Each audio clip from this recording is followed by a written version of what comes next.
Hey, all, welcome back, everybody. This is the Fantasy Facts podcast brought to you by Fantasy Data. This week, Seth and I are talking all things week 3. Start sit, game previews, and we're going to jump right into it. We're going to head right to Pittsburgh at Cleveland. Seth, take it away. Okay, so Yeah, I really heard that was that little Freudian slip. That oof. So just real quick before we jump into it, all the projections we're going to be talking about are from Fantasy Data, and the betting lines are from our friends over at Betting Data, which you can check out both of them and get all sorts of really great information. So be sure to do that, and when you do it, use the promo code FACTS scrolling across the bottom of the screen right now, and you can get. Well, you're changing everything up. 20% off your subscription purchase when you get all the premium stuff over at Fantasy Data. So check it out. So firing things up, Pittsburgh and Cleveland. Holy grossness, Batman. Over under is at 38.5. And that, honestly, that might be a bit high. They're expecting some rain in the beginning of that game as well. I really don't like it much at all. It's one of the lowest. It is the lowest over under and one of the lowest projected points totals for any of the games here. On the Pittsburgh side, you're probably going to start Najee Harris. You're probably going to start Deontay Johnson. You're probably going to start Pat Freiermuth.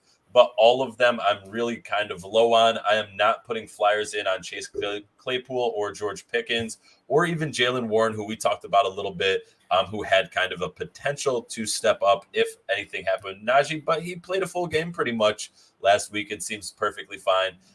In absolutely dire straits and a super flex, maybe throw out Mitch, but I'm also not excited about that at all. On the Cleveland side of the ball, I think you can start Chubb and Hunt. Probably not at the same time, but know that one of them is probably going to scamper their way into the end zone this week. It's just a question of which one it's going to be, because week 1 was Hunt's week, week 2 was Chubb's week, week 3 maybe they split it because they both I think they both scored 2 touchdowns on their respective weeks. Maybe they each get one this week. I am not firing up Jacoby Brissett in pretty much any situation. Nope. And Amari Cooper, maybe, but I'm really not excited about it. And then I am not touching Donovan Peoples-Jones, especially after his goose egg that he put up. The one time I put him into my lineup, it probably will be the last time I put him in my lineup. Same. Not touching Njoku or really anybody else on that roster. Thursday night is kind of a board fest. If you have something else to do, like vacuuming, you might want to try that. If you're going to maybe cut your grass, paint your house, something like that. Yeah. Just real quick to the weather. Not looking great for Thursday night football. Talking sustained winds, 20 plus, gusting up to 30. That will impact throws. That will impact kicks. So your pass catchers are going to be, at a premium. So knock them down, especially Cleveland. The only one really worth starting is Amari Cooper. But we're going to move over now to the Sunday slate. I get the fun. I get the Kansas City Indy game. This is going to be a good one. Right now, I'm just trying to get caught up. Right now, we got a consensus over-under of 50.5.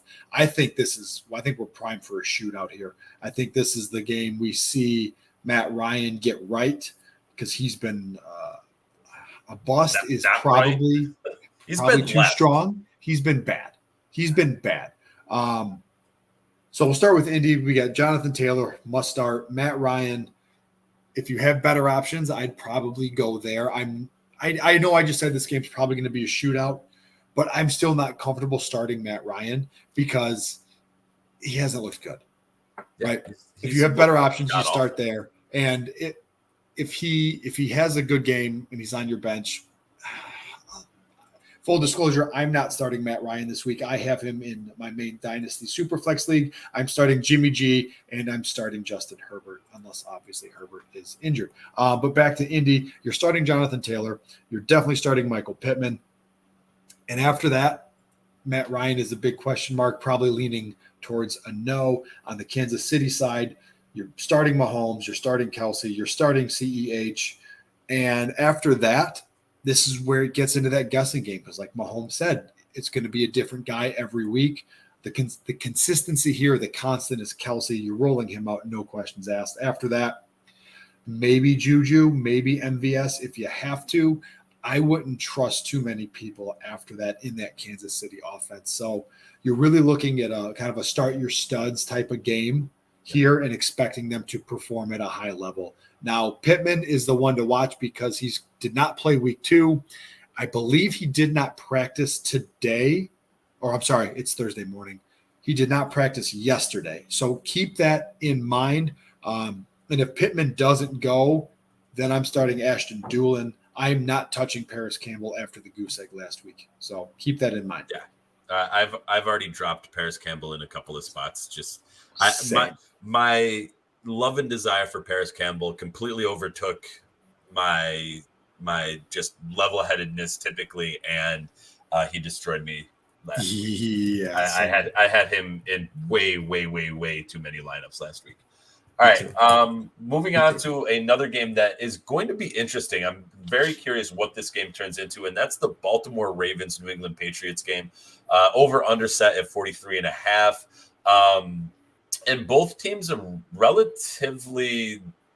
I mean, I'm interested to see where it goes because Baltimore has the ability to put up points. New England has done, for the most part, a decent job of like stopping some scoring.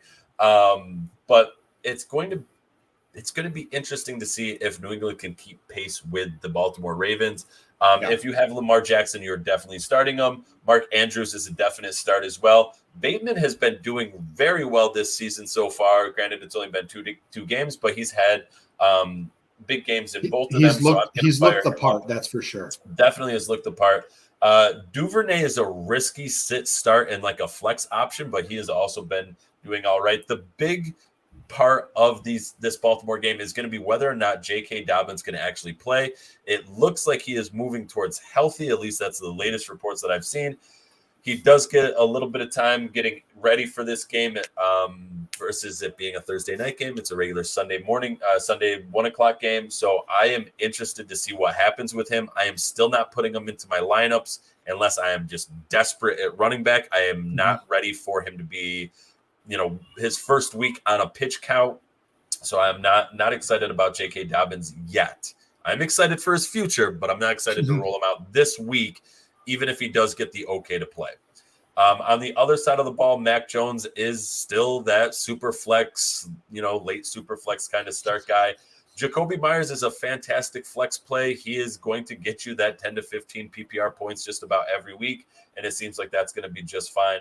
The big question is with Ramondre Stevenson and Damian Harris. Both of those guys, they're both projected for 10 points in fantasy data projections. It's a pick your poison there. It's a whichever one you got. You're probably going to end up rolling them out at least as a flex because you probably went with a strategy where you're not too gifted at the running back position. So you're probably putting them in there. And if that's the case, you're probably going to get about 10 points or so. You're not going to be thrilled, but it's not going to sink your team. No, to me, this is Damian Harris until Stevenson proves otherwise. Just an update here on Jacoby Myers. He did not practice yesterday. He had some testing done on his knee. It showed nothing significant.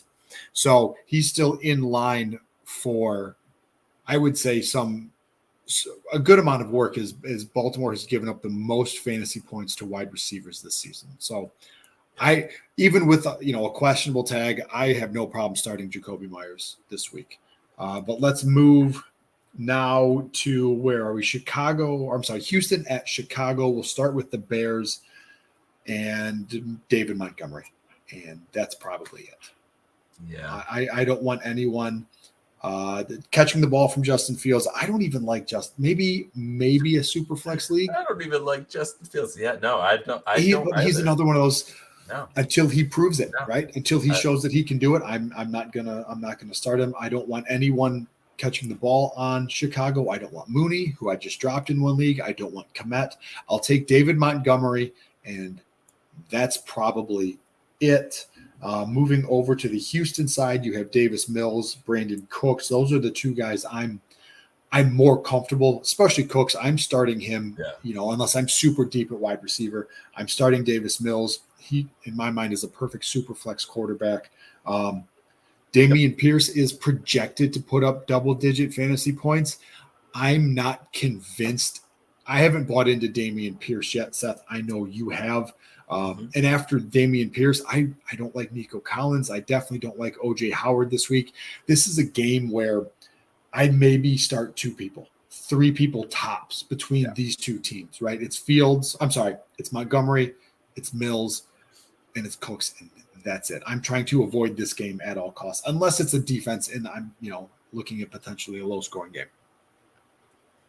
Yeah, and I'll just throw out there too. You're probably gonna get a low scoring game here. What's interesting is neither of these teams have played very well yet. Mm-hmm. So it's interesting with both of the bad teams coming together, which one is going to be the worst of the bad teams? Yeah. Lesser of 2 evils. I don't know. It's still early. It's still early. It's the better of 2 turns. The less bad of 2 evils. Yeah. I don't know. Whatever. All right. Moving on. Up next, Las Vegas and Tennessee battling it out. This is going to be another interesting game. I think you're going to keep rolling out Derrick Henry because you used a first-round pick on him. I think this is a game that you're going to see him be able to take advantage of a little bit more. We said ahead of time in week 2 that Derrick Henry was probably going to struggle against the Bills. I didn't think that the Titans were going to get smacked around the way that they did. But this could be one of those games where Tennessee wants to come back out. They're at home. They want to come out and they want to enforce themselves after just being manhandled by the Bills. And so I could see this game being Derrick Henry's kind of resurgence game. I honestly don't really want Tannehill too much, but if you have him in a super flex, fine, whatever. In a 1-quarterback league, I don't like it. Both Woods and Treylon Burks are decent for fantasy purposes. And outside of that, there's not really much there that I like or I'm looking at. Just real quick to hit on that Raiders defense and Derrick Henry. That Raiders defense has been pretty good against opposing running backs through 2 weeks, right? The Chargers didn't do a whole lot. Eckler put up 11.5 half-point PPR points, and James Conner put up. No, I'm sorry. They've only allowed one double-digit point score in 2 weeks, and that's Darrell Williams, and that was last week. So that Raider defense might be better than we think. So I'm tempering expectations with Derrick Henry. I'm also going to go with Eckler. It didn't seem like the Chargers had a game plan to run Eckler, and James Conner got hurt, and Darrell Williams came in and was able to put up a double-digit points. Like that, to me, is kind of like I'm not bought into them being better than we are, but I mean, maybe that could be our first shot bet, Pat, since we talked about it in last show that you just haven't paid up yet. We'll have to come up with another one. All right, moving on. Devontae Adams, you're going to play him. He's been fine. Yes. Derek Carr, maybe streamable. We'll see. Tennessee has been scorched. But it was by the Bills, who are probably one of the top offenses out there. Josh Jacobs, I'm probably going to throw in there also. He's just a pretty solid 10-point-a-week type of guy. Darren Waller, I also like. Hunter Renfrow was in concussion protocol this week and just seems to be the odd man out. The back-to-back fumbles to end the game against the Cardinals was just atrocious. He may be a bit in the doghouse at the moment. But Renfrow, even if he's healthy, I might be skeptical about throwing him out there. Renfrow didn't practice yesterday, so if you have a better option, even if he's healthy, if you have a better option, I'd lean a better option than Hunter Renfrow. All right, let's move. If healthy, skip it. We're going Buffalo. I get a lot of the fun games. I got Buffalo at Miami here. This has been a good one. Yep. So Buffalo at Miami on the Dolphin side. Tua, yes. Hill, yes. Waddle, yes. Edmonds, yes. After that, it gets kind of dicey because you're getting into the Raheem Mosterts and the Mike Gesicki's. And with all the offense that Miami is able to put up, I'm not confident that Gesicki's going to get any functional piece of that pie, right? This is the Tyreek Hill, Jalen Waddle show, and then the little crumbs. It's like Mike Gesicki, please, sir, can I have some more? Can I have 5 targets this week? I'm not trusting Gesicki, right? It's Tua, it's Hill, it's Waddle, and it's Edmonds. And that's probably it on the Miami side. On the Buffalo side, Josh Allen, yes. Stephon Diggs, yes.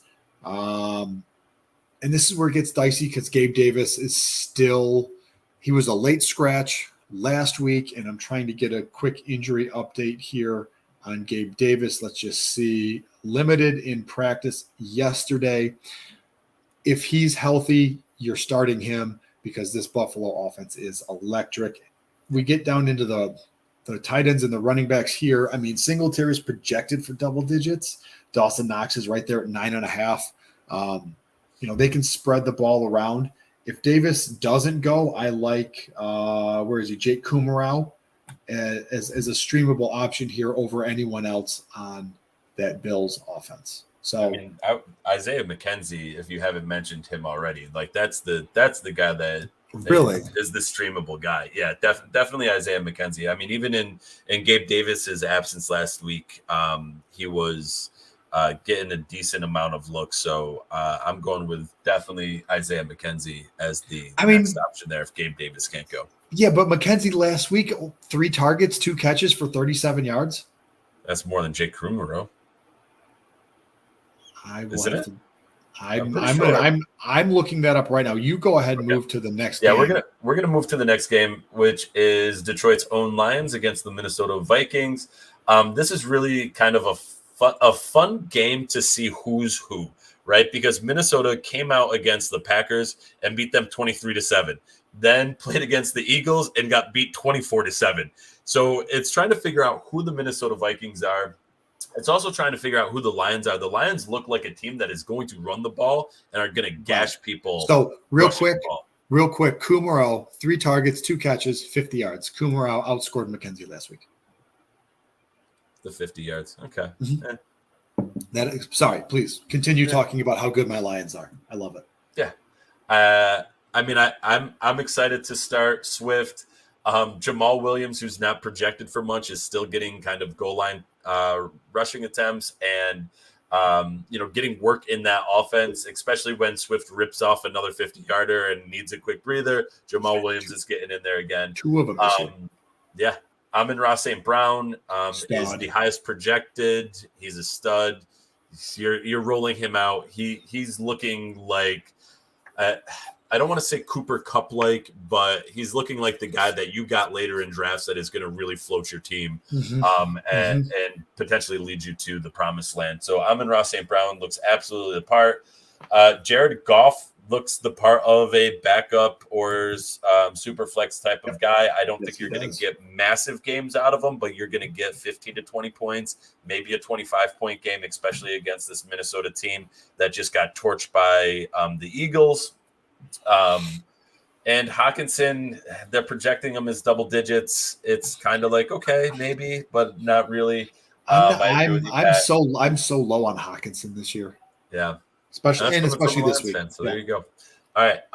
After that, nothing.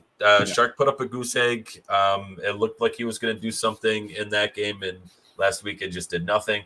On the opposite side of the ball, you are starting Justin Jefferson, even though he was essentially clamped down by Darius Slay this past week. Former Lion. Yep. Yeah. I mean, you let him go. Oh, well.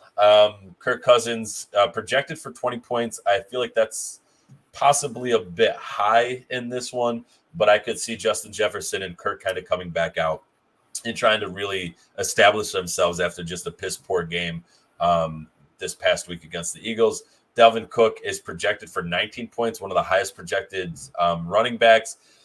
Again, could see it against the Lions, but I'm kind of tempering a little bit of my expectations for this game because it feels like it should be a shootout, but then both of these teams are trying to find their identity, and I'm not sure if we're going to get the amount of scoring that people are expecting.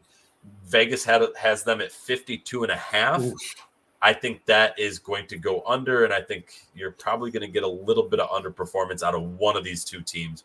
Or who knows? It could be a no defense type of game, and maybe they do. Maybe they both drop 30 points. That's a possibility too. But I mean, you're rolling out your main guys. You're rolling out Jefferson, Cousins, Cook. You're rolling those guys out. So keep them going. All right, moving to the Bengals at the Jets. Let's start with Cincinnati. Joe Burrow has looked rough lately. He's taken 11 sacks through 2 weeks, which is not ideal for your franchise quarterback, but he has said all the right things about his offensive line.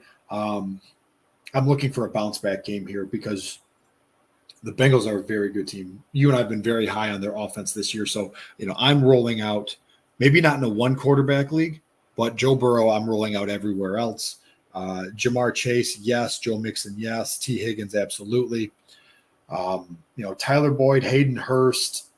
If I have better options, or if it's a super deep league, I'd probably roll these guys out because I'm thinking this is going to be a big game, lots of scoring.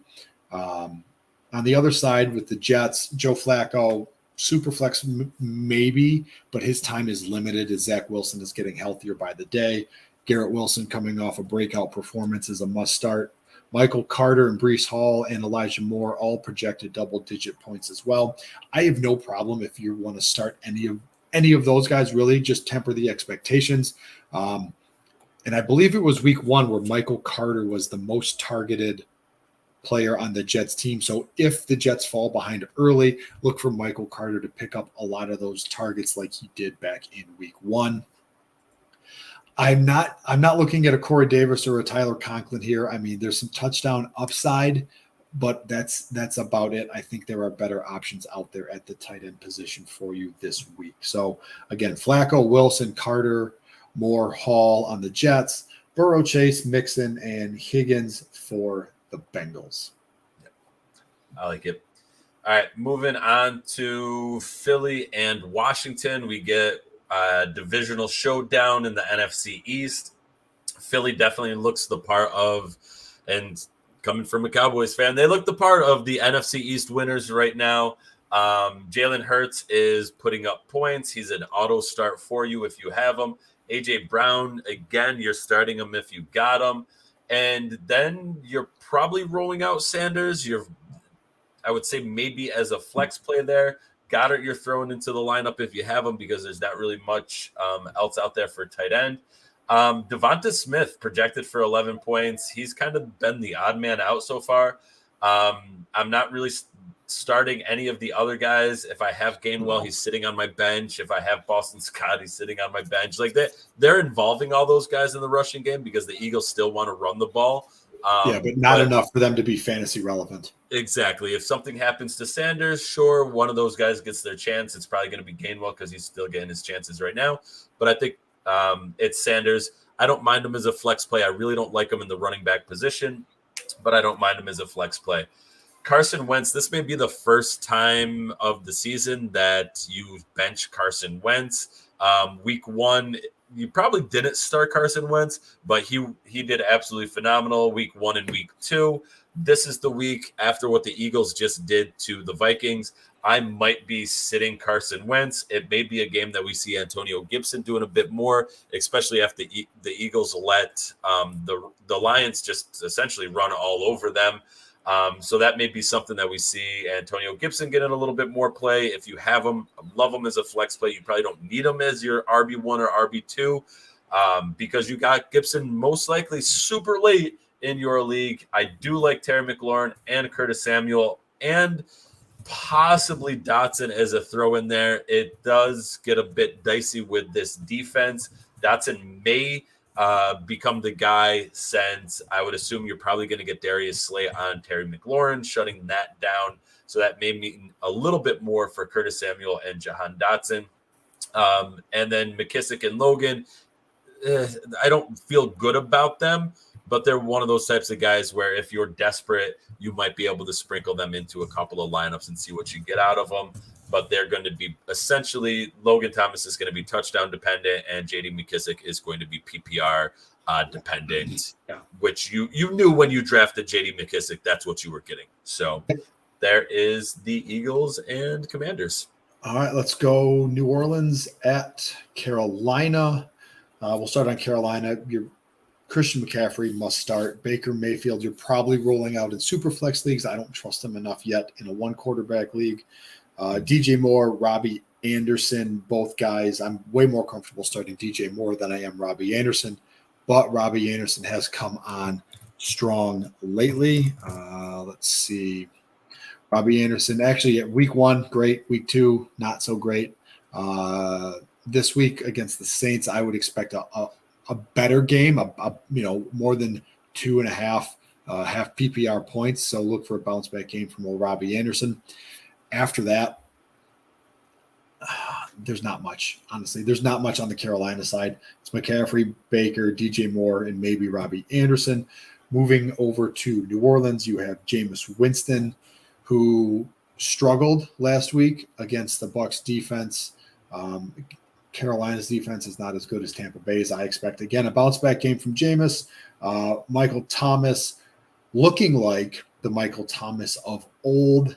Fist bump there, Seth. We got that one. One to watch here is Alvin Kamara. He is still dealing with the same injury that Justin Herbert has. It's fractured rib cartilage. He put in a limited practice yesterday, or practiced in a limited capacity. So he is one to watch for practice reports for the rest of the week. Even if he's still questionable, he's a guy that I'm rolling out no problem this week. And then you have Chris Olave, Jarvis Landry, Mark Ingram, Ingram's filled in nicely, but he's also put the ball on the turf twice. So Olave, Landry, I think it's just more getting used to the offense and meshing with Jameis Winston. I'm not high really on starting either one of them this week unless you absolutely have to. So for me with the Saints, it's Winston, Thomas, Kamara. Carolina, it's McCaffrey, Mayfield, Moore, and then a big question mark for Robbie Anderson. All right, so we're going to move over to Jacksonville and the LA Chargers. So I was just talking about Herbert with Kamara having a similar injury. The news coming out of Chargers camp is that Herbert is throwing the ball and, quote, looks himself. So that's good. That's good news. That is great especially news. If you have Herbert. It's great news for Eckler. It's great news for Mike Williams. Keenan Allen, his injury, what is his trying to pull his up real quick.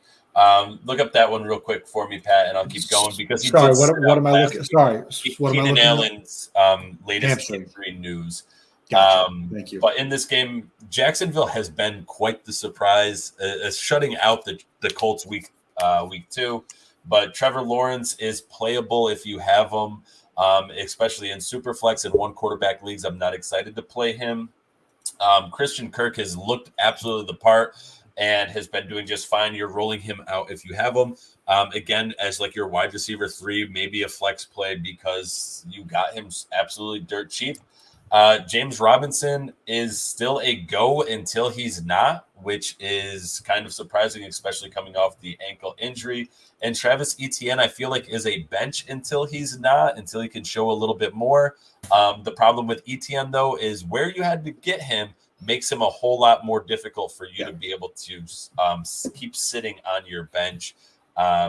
This could possibly be a game where we see Etienne come alive a little bit more, because I think the Jaguars are going to have to play a little bit more catch up against this Chargers offense that with a healthy Justin Herbert should be clicking again. And Pat, it looks like you have Keenan Allen news for us. Yeah, so he's got a shot to play this Sunday. He was limited yesterday, but reportedly moved around well. This is per Daniel Popper of the Athletic. Okay. Yeah, so keep Herbert in your lineups until otherwise, and I would say keep Allen out of your lineup until otherwise. But this is, wheels up for Mike Williams, Gerald Everett once again, and I would say, you could pick between Palmer and Carter. Carter seems touchdown dependent, but either of those two guys, they could possibly get a score here, but otherwise, I'm not excited about playing either of those two. Pat? No.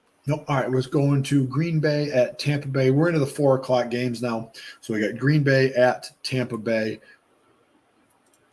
Let's start over on Green Bay.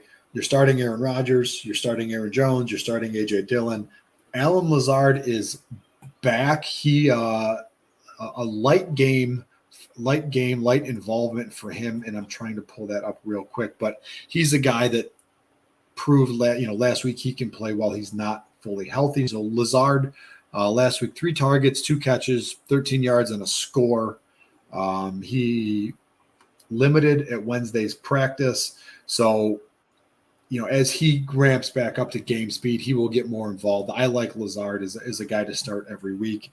And then we get into Tanyan, Watkins, Romeo Doubs, Randall Cobb, Christian Watson. I mean, Tanyan you can roll out as a tight end because of the quarterback that he's tied to.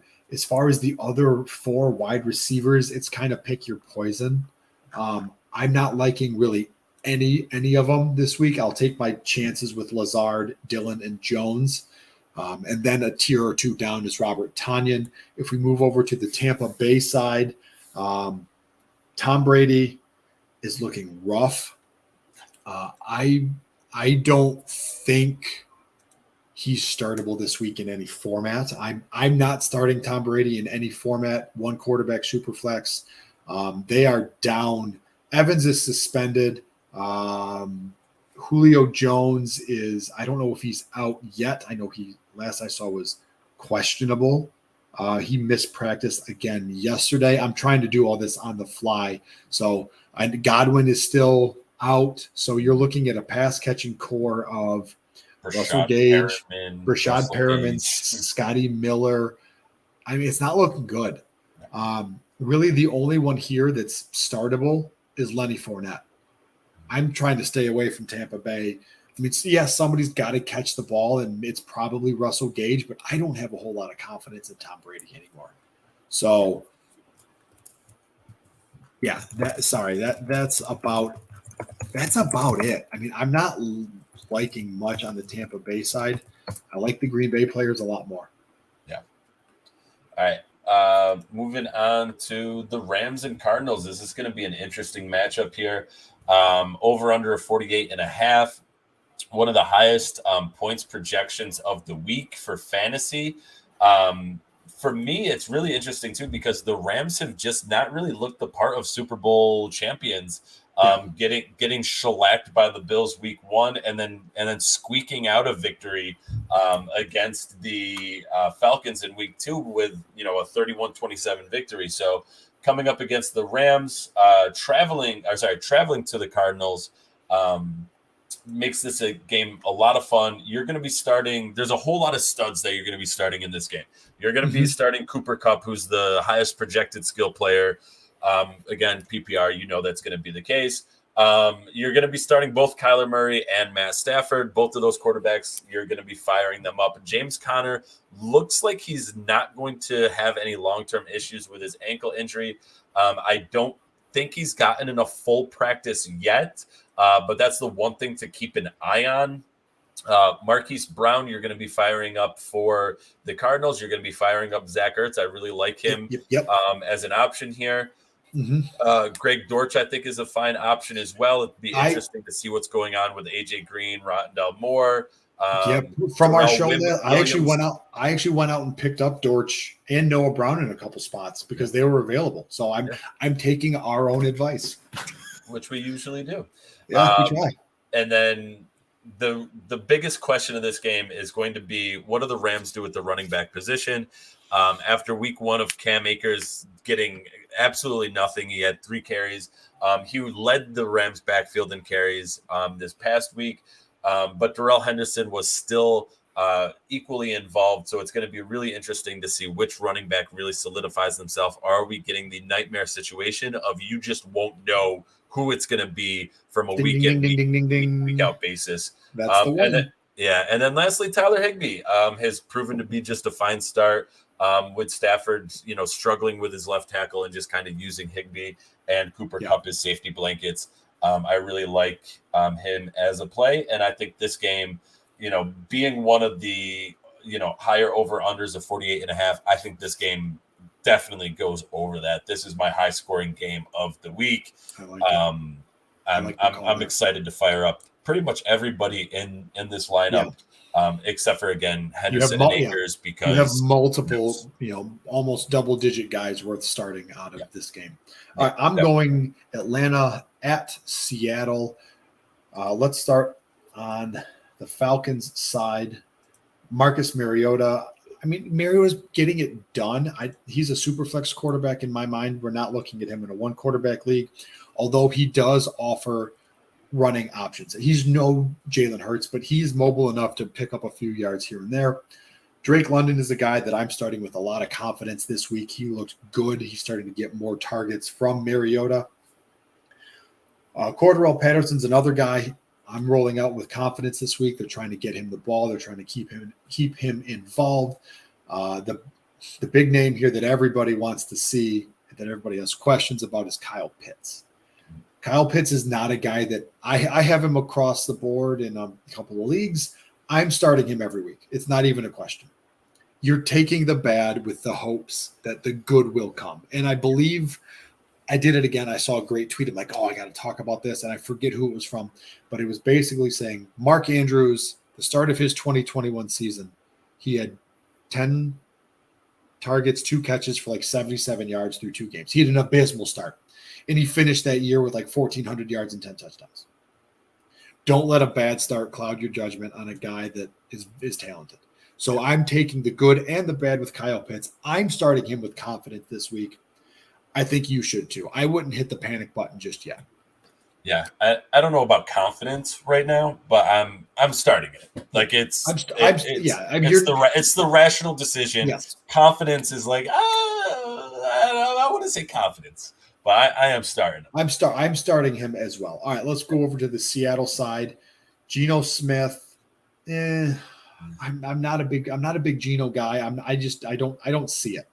I'm not starting him. I'm definitely not starting him in one quarterback league, super flex leagues, unless I absolutely have to. DK Metcalf, yes. Tyler Lockett, yes. Rashad Penny, yes. And then Kenny Walker is probably the other guy that I would be okay starting this week. Walker made his debut. 4 attempts, 10 yards. He did get 3 targets, caught 2 of them for 5 yards. So from a production standpoint, not that great, but they're easing him back into the Seth is going Blair Witch on us. Throwing stuff all over the place. Yeah. They're easing Walker back into that workload. So you expect to see Penny's production come down and Walker's production go up. I'd be okay with starting both of them. Obviously not if you have them on the same team, but I'd be okay starting Walker. I'd be okay starting Penny this week. But I'm a lot lower on the Seattle guys than I am. I'm higher on the Atlanta skill players than I am on the Seattle side, with the exception of maybe DK Metcalf and Tyler Lockett. Back to you for the Sunday night game. Yeah, which is another kind of gross game. Do you want to talk about the Monday night game instead? No, well, I'll let you do it. I'll chime in anyways. But another relatively gross game for the Sunday night game. It is San Francisco against Denver. 44.5 is the over/under on this one. This one to me is an under. I do not see either of these teams being able to really score. San Fran has a solid defense. Denver can't really score the ball. Denver's defense doesn't look terrible. It doesn't look great, but it doesn't look terrible either. But then they're going up against Jimmy G. So there's not really a whole lot to love in this game. Russell Wilson has thrown for 2 touchdowns across 2 weeks. He's thrown for 1 interception and under 600 yards, so not even crossing the 300 yards per game kind of mark, which you would like to see. He did cross 300 in the Seahawks game, but then kind of came back down to earth in last week's game. So Russell Wilson, I'm not excited to play him. You probably are, especially in a super flex. You probably reach for Russell Wilson. There's just not a whole lot to love out of this game. You want them to get better. I just don't see them getting better this week against San Francisco. Yeah. Did you cover Jerry Jeudy yet? Not yet. Okay. So Cortland Sutton is getting the higher projection because Jerry Jeudy has been on the injury report. Is that what you're going to talk about, Pat? Yeah, he didn't. He did not practice yesterday, so I obviously can't say he's leaning towards not playing, but not practicing on Wednesday is not a good sign. Not good. Yeah. So keep an eye on Jerry Jeudy. If he plays, I think he's fine to play, but it does hurt them. It's so tough because Russell Wilson has not looked like the Russell Wilson we're used to seeing. Everybody thought, myself included, that this Denver offense was going to be explosive with Wilson and Sutton and Judy and Albert O. And it's just kind of been, they've just underperformed. And now with Judy being hurt, it's, I don't know. It's just too many questions for me. Yeah, no, it's really not. It's not pretty. Yeah. Javonte Williams is leading the rushing for the Broncos, but that's with 118 yards. He really has not been phenomenal, but he is kind of leading that for you, which again, okay. He's split attempts with Melvin Gordon, and they're both at 22. Melvin Gordon only has 105 yards. So it's a crapshoot, right? I mean, I think the only person you're really starting with confidence, and even not really confidence, but like with okayness, is Cortland Sutton out of that group. And you're probably firing Javonte Williams in as well, because he's probably the better back out of that group. I think we can agree talent-wise he's probably the better back. But Melvin Gordon is still going to be in there poaching touches away from him. And I kind of expected that going into the season. On the other side of the ball, again, Garoppolo, you're not excited about it, but I think you're going to get more out of Jimmy G than you got out of Trey Lance, which really isn't saying much because you didn't get much out of Trey Lance. Debo is a start. You're going to be playing him if you have him. And for me, Jeff Wilson is a start, especially in a flex type of position. George Kittle is, again, the question mark. It looks like he's trending towards playing, but the big question is, what does that actually mean? It seemed like he was going to be good to go for week 1 and then has been out for the first 2 weeks of the season. So you won't know about Kittle until it is game time. I don't mind throwing Ayuk in there as a potential flex play, especially in leagues where you're flexing 2-3 positions. I don't mind that for Ayuk. But other than that, I think this game could be one of the lower scoring games of the week. And I would much rather kind of have that mixed in with the other 4 o'clock games that I'm not watching, because I'll be watching the Rams Cards game. Yep. All right. And let's wrap this up with, I can't even. Cowboys. Woo! Cowboys at the Giants. Monday Night Football. So either the NFL is rigged or they got extremely lucky with the Giants being 2-0 and the Cowboys coming off a victory versus the Super Bowl contenders, losers. I don't know how you put it, but the Bengals. All right. So here's all you need to know about this game. The over-under. The over-under for this game is a whopping 39 points. Get over. Hammer the over. All right. So on the Dallas side, you're starting CeeDee Lamb. You're not starting Cooper Rush unless you absolutely have to. Zeke, Tony Pollard, good luck. They're both projected to score double-digit points. I personally like Pollard over Zeke for this game and probably the rest of the season. The big question is going to be around the wide receiver 2 position, right? Noah Brown has performed well. He's a guy we talked about Tuesday night who we actually like to provide some value both, on a weekly basis and rest of the season. I'm looking up Michael Gallup right now. Gallup is scheduled to take a full slate of reps this week, so we're getting closer to Michael Gallup coming back. I still like Noah Brown a lot this week, showed good connection with Cooper Rush. So on the Dallas side, it's Lamb, it's Noah Brown, and that's maybe it. I don't look up, Seth, can you look up Dalton Schultz real quick? I know we talked about him Tuesday night in the knee injury, see what kind of update we have on him. While I go over to the Giants, I'm rolling out Saquon Barkley, Daniel Jones, superflex quarterback, no questions asked in my mind. Sterling Shepard is the wide receiver 1 for the Giants this week. And after that, I don't want anyone else on the Giants. This is a game where I'm trying to start as few people as possible, if I'm being completely honest. Yeah. I'm not liking this game at all. Just kind of scrolling through, he has the same injury that Zeke had last year, so he's avoiding serious knee injury. But it looks like I would say he's probably going to be out week 3. And so what is this? This is on Pro Football Rumors. Jerry Jones cautioned yesterday that Schultz could end up sitting out week 3.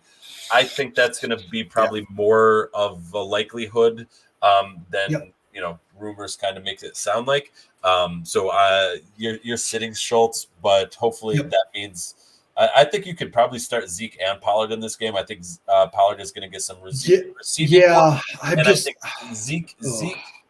I think Zeke is going to play well under the big lights, and I think you need to have Zeke involved in order for him. In order for the Cowboys take a little bit off of Cooper Rush. All right. You've talked me into your Cowboy homerism has talked me into this a little bit. I still don't like the game. I'm gonna watch it because it's Monday Night Football. But man, the expectations are so low for that game. Over. All right. Hammer the over. Hammer the over. You heard it here first, folks. Hammer the over from Seth. All right. That does it for the week. Don't come at me. Also true. Well, whoa! I don't like this game at all. Don't blame me. All right. Don't worry. You'll be safe. All right. Over Monday night. There you go. Cowboys like to play under the big lights. There we go. That does it for the week 3 start sit and game previews. Follow the show. We're at the Fantasy Facts. Seth is at FF the At Home Dad. I'm at Dynasty_Pat. Enjoy week 3, everyone. Catch you on the flip side.